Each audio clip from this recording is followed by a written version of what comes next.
Welcome to Full Speed Ahead. I'm Craig Fuller, right from Elder Mountain outside of Chattanooga, Tennessee. I'm at home enjoying the time away from the office and time with family. I hope that you're doing well and staying safe. Today's guest is Brandon Freed, the Executive Director of the Airforwarders Association, an organization involved in coordinating policy or working with policymakers and advocacy on behalf of the forwarding community. Brandon, welcome to Full Speed Ahead.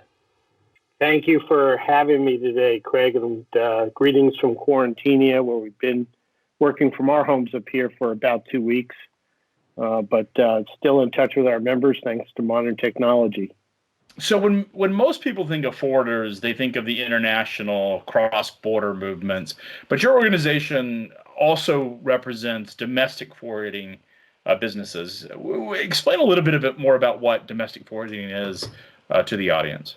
Yeah, so, a freight forwarder is basically like a travel agent for freight. So for those of you who might not be familiar with what a travel agent is, we're the guys who handle shipments from soup to nuts. And we have members who are involved in specific niches, and we have members who are involved in general cargo as well. Specific niches, I mean, we have one member that just ships food and vegetable, perishable items. We have another that ships to rock concerts and entertainment venues. We have many who are dealing with the trade show venues. And so the freight forwarder, basically, when you use a freight forwarder, you're contracting with that particular company.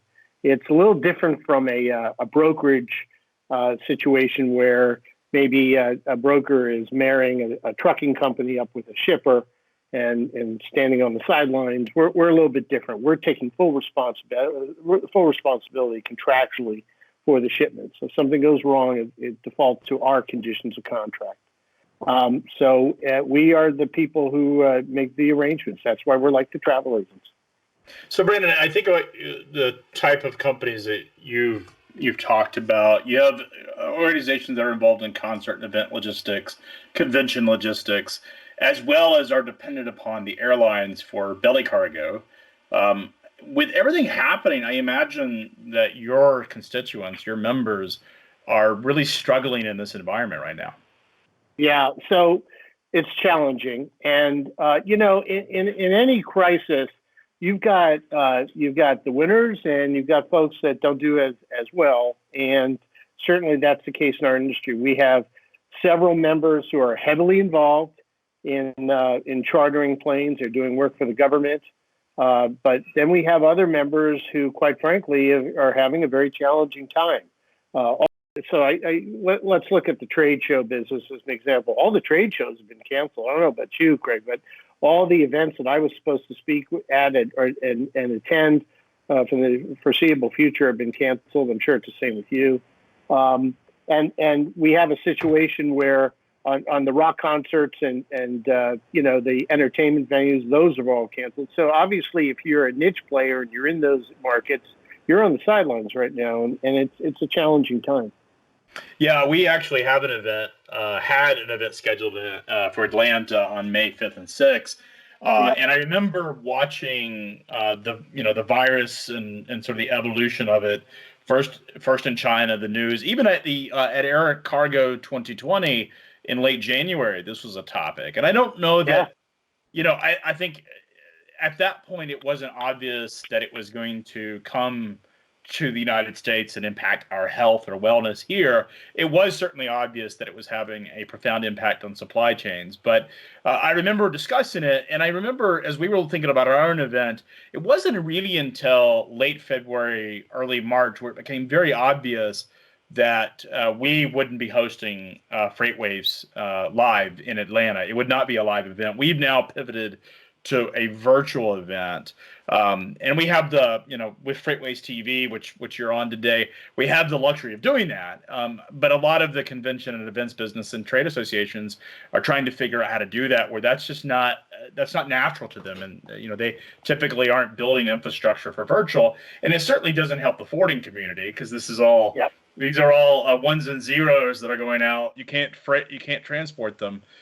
What are those businesses doing right now Are they completely shut down, or have they pivoted to do other types of projects?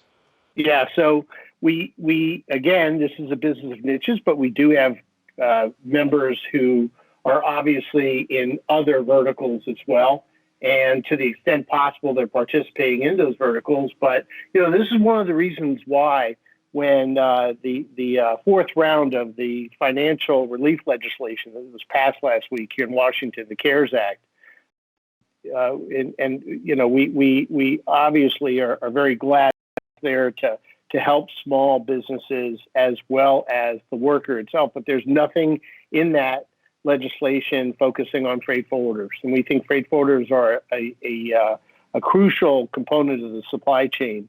And hopefully there'll be another round of funding, and we're going to be working to help those forwarders who are in need right now, because we did a survey this week, and many have seen revenues cut as over 50%. 65% of the members that responded to our survey say that either layoffs are imminent or they're already underway. And that's in a business that, was on a growth trajectory for quite some time. So obviously it's a big concern for us. Yeah, I imagine it is. We've heard a lot of freight brokers, folks that are involved in trucking brokerage, which typically, as a general rule, have a lot more people than a typical forwarder in the office does. But they also have instituted freight brokerage. We're hearing asset-based trucking companies, particularly those that are involved in auto hauling, flatbed, they're struggling cross-border between Canada, the United States, and Mexico and the United States are really struggling. A lot of layoffs there. It is a concerning time. Someone who deals with policymakers in Washington like yourself, do you think, forwarding is a relative part of our economy. It's an important part of our economy, but it's on the balance sheet, it doesn't get a lot of love, and neither does trucking companies. Right. So just because the companies are very relatively small, most of these organizations are truly small businesses. Do you think that Congress and the government is going to really consider the forwarding community in this next? Yeah, so that's a good question, and I think yes. The answer is yes, but we're going to have to do some work. We've been in touch with several Senate and congressional offices, making them aware of what the freight forwarder is and the freight forwarder's value to the supply chain. And obviously, when the governments are telling workers to stay at home and not travel and not go to work, that is creating less demand. We have many of our members are involved in the automotive sector. The automotive plants are shutting down, and so airlines are cutting schedules. We've had one airline I talked to yesterday, they're down to 65%. We've had one airline that told me they're down as far as 90%, a lot of airplanes being parked. So the capacity is not there. However, there are still urgent needs. That's what freight forwarders do. We have a lot of members who are involved in the essential medical supply space, and you probably have seen the news about these charter flights. And I would tell you that probably 80-90% of those charter flights are managed by freight forwarders. So the governments do know, FEMA, Health and Human Services, and other agencies, they know about the value of freight forwarders. They don't want to contract that directly with the carriers. They're using the freight forwarding community to help. However, we still have to create awareness with lawmakers in Washington, and it's a challenge for us. Now, do you have any members? How do members get access to FEMA? Are those relationships already baked and secured, and that takes years to sort of get into the cycle, or is there an opportunity? Yeah, so that I think is an interesting question. It's like anything else, Craig, in a sales cycle. You want to be able to have done your homework way before the crisis began. Mm-hmm. So, these are foundations that have been laid well in advance. But that doesn't mean it's impossible to get access to contracts. FEMA has a contracting page as well.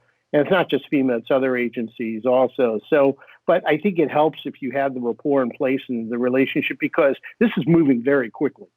Sure. I saw this news report out of Chicago on Friday. I think it was Fox 5 News. They had 80 freighters landing at O'Hare Airport in a 48-hour period. These are 747s. These are big mamas, and they're coming in, and you can't you start beginning relationships with these agencies and these shippers unless you laid the groundwork well in advance. Yeah, we're working with FEMA. Actually, had built these relationships over many, many years, and we're working with FEMA. Called a few weeks ago. He was trying to get data analysis on, because the historical freight models, all of the data that we've had on whether it's seasonality calendars, peaks and surges and demand, all of that's fallen apart. Everything, any of these historical models are completely dead. And so FEMA reached out, was looking for data. But to your point, we had laid the foundation for many, many years with FEMA. And so when they had a need, they thought of us. I actually was involved in FEMA disaster relief in 2003. If you remember Hurricane Isabel, the Florida Four. So we ran, the division I ran managed the ground logistics for FEMA. So I know how, and right now this is not the time to engage them. They don't have time to talk to you if you're not an approved vendor. With the airline industry, I mean, this is, as I've read, and you would know better, is it true that this has been more disruptive to air traffic than September 11th? Yes, far more. You got to remember, September 11th was shocking, but it was for a week or so. They shut down the air system, but they got it running again after about a week.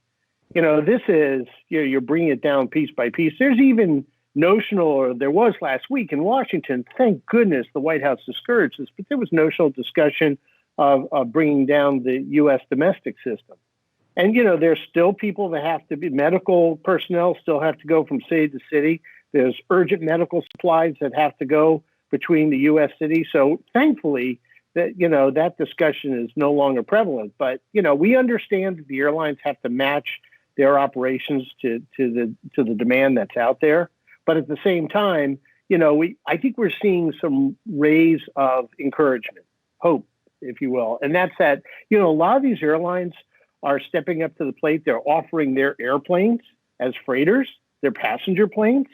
And I don't know if you saw some of these pictures, but, I spoke to some U.S. carriers and when this whole thing started, and I said, well, you're going to put freight in the passenger seats. I said, well, we don't think we're going to ruin the interior. Next thing you know, you see pictures from overseas, and they got freight strapped into the seat belts and everything, and one airline, I think out of Belarus, just took out all the seats and they're packing the freight. I mean, countries are desperate for these personal protection equipment shipments and others, and we got to keep it moving. And so air cargo has come to the rescue. It's encouraging to see, and I'm glad that a lot of our members are involved in that effort.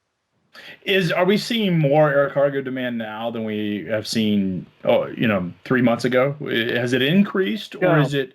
It's decreased, obviously, but the nature of the cargo has changed drastically. It's now about perishable pharmaceuticals. It's about the personal protection equipment, the masks, the gloves, the gowns, that type of thing. A lot of that's made in China. It's got to get in here. There's technology related to this. Maybe it's ventilators. Who knows? But there are a lot of different commodities moving.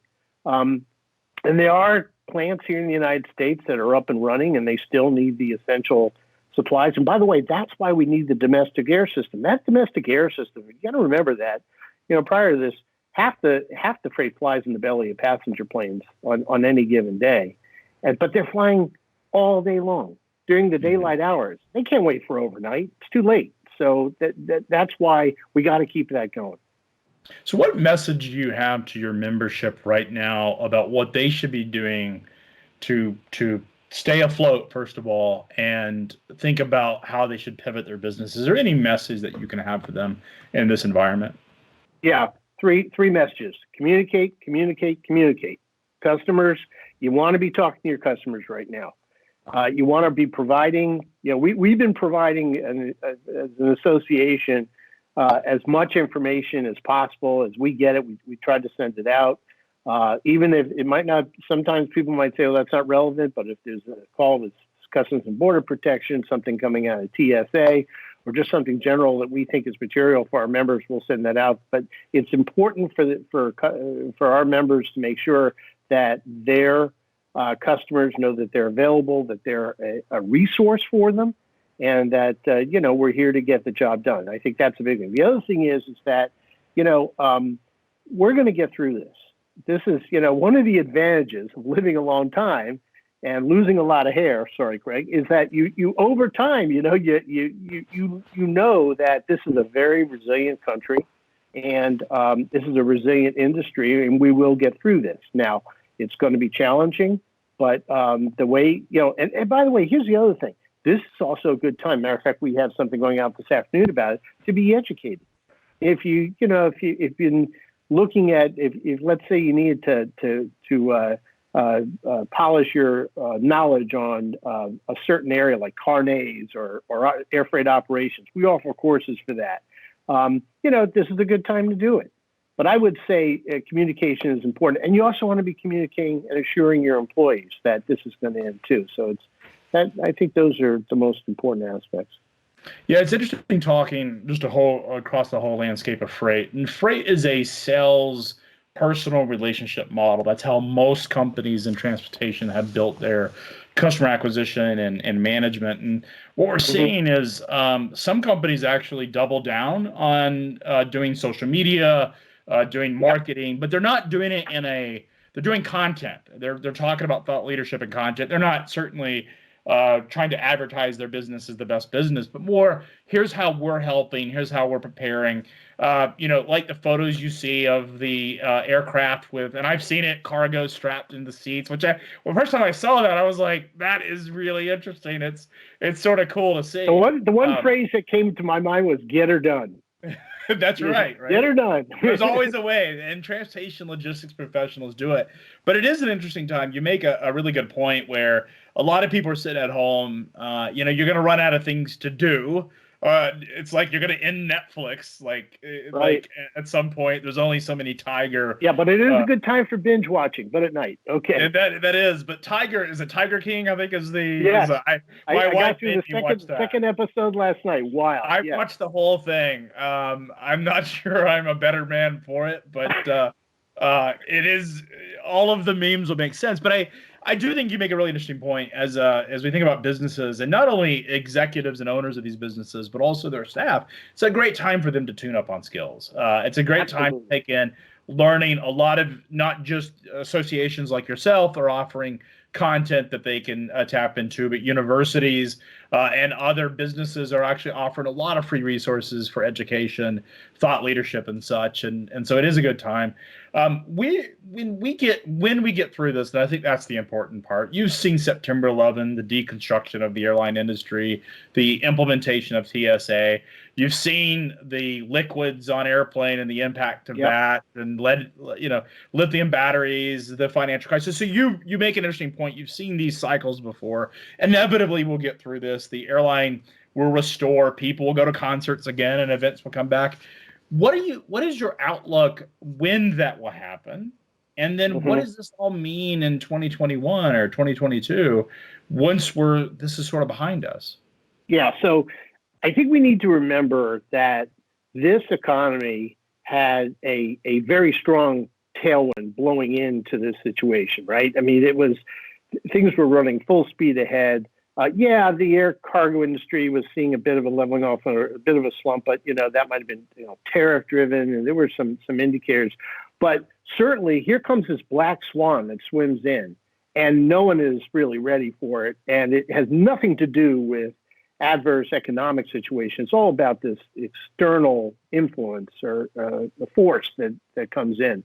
So I would imagine that if someone says, well, we're going to just power right back up again immediately, it's probably going to be a little bit slower in coming. First of all, who knows when we're going to get back to work? You listen to the White House, they're telling us at the end of April. Maybe that's the case, but certainly we don't want to be running back into the streets when there is when this thing can attack us again, obviously. But I think that you'll see a gradual resumption. And then, of course, I think we'll get back to the way it was. Will we be scarred? Yes. I think there will be some businesses out there that due to cash flow issues and other financial considerations might not make it. There'll be others that are going to look. Craig, I think there are companies out there, they're going to really look seriously at the plan B. What happens if our original strategy doesn't execute the way we thought it would? That's one thing this is teaching us. I was supposed to speak to the JFK Air Cargo Association, it got canceled. But right after Air Cargo 2020, because I remember you and I talking about this, and geez, could something really bad happen here? And part of my remarks were like, okay, this means that you got to be ready for something to come in. And I admit it's uncomfortable thinking. It's the type of thing where it's hard to sit your staff down and plan for something like that. That might not ever happen. I mean, not everyone wants to become a prepper and go and dig a hole and bury a house underneath the ground, all that stuff. But I think a lot of people really have to, they're going to start thinking, okay, what if this happens again? And they'll be better prepared for the future. And I think that's probably one of the silver linings here. Yeah, interesting. I read something last night on LinkedIn. Was talking about the fact that this is this generation's war. Think about the history of time. You had, Civil War, World War I, World War II, Vietnam. This is an event that's going to shape society forever. September 11th is another example. Is like, we're not going to come back as the same people. It certainly will change. My projection is it's going to change some behavior. It's going to take a while for events, particularly conventions. I think concerts probably will come back faster. Entertainment is, because I think people are going to be so exhausted of sitting at home. There's going to be all this pent up energy. They want to go back and experience things. So I think travel, entertainment will come back much quicker. I think businesses, though, will probably think differently, slightly different, and it certainly is going to impact sort of part of our business.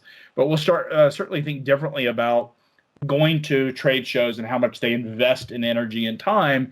I know, talking to some CFOs, both of our CFO and others, there is a perspective that maybe some of the business travel that's been taking place may take a while to recover, because businesses are going to be a bit more sober on how they spend money in terms of travel and how they sort of recover that. So I do think we'll see some shifts that are generational, where people will start to rely upon some of the technology like this. Yeah. Plus, look, I saw one of the financial prognosticators giving some consumer advice, and she said, hold on to your money, hold on to everything. Well, certainly there'll be this propensity to hold on to cash, because people will be a little gun shy. I mean, the first thing I think we need to resume is for the medical professionals to say it's okay to get back into the water again. We go nowhere unless that happens. I don't care. I respect what comes out of Washington, but in the end, I like it when Anthony Fauci gets up there. When Anthony Fauci says it's good to go back in the water, then I'll be okay, right? I'm the same boat. I am voting right now. I'm putting the nomination in for Time Man of the Year. At the end of 2020, when they say who is the Time Man of the Year, Fauci wins. Anthony Fauci. I don't get a vote, but I'm putting it in. Yeah, so I listen to him, and the people working around him have been around for a long time. But so there'll be this propensity on the part of the financial managers to say, all right, let's hold on to cash. But then, there's always the Warren Buffett school. Who is it? It wasn't he the one who said when the blood's running through the streets and everyone's running in the opposite direction? Well, it's the same thing that applies here. There'll be some very aggressive competition out there. There'll be maybe at the onset a smaller pie, so people will be a lot more aggressive in getting their piece of it. But I think from a freight forwarding perspective, our creativity and out of the box thinkers will find opportunities. That's what freight forwarders are all about. They're all about finding opportunities and finding these niches where you would never dream they existed.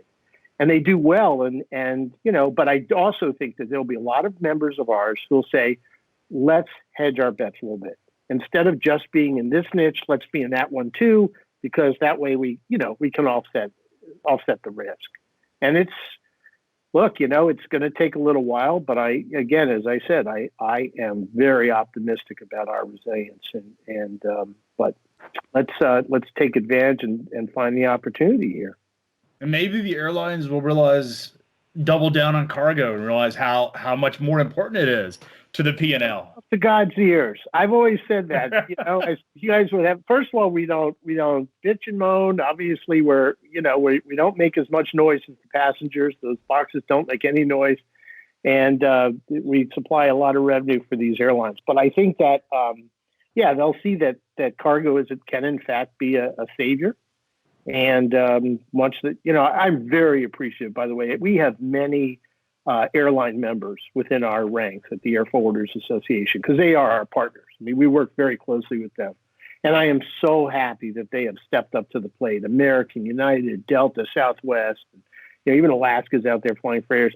I mean, granted, it's on a charter basis. Like Air Canada now is offering fractional pieces of planes, that type of thing. But I'm so happy that they're with us and sitting down and saying, okay, let's keep the freight moving, because that's so essential.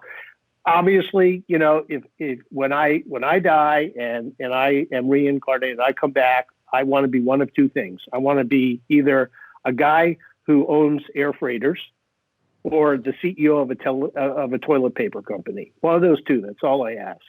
So. I would like to own a railroad, because those guys have got it figured out. They got government subsidies. They own the land. They operate at a 55 OR, and they don't care.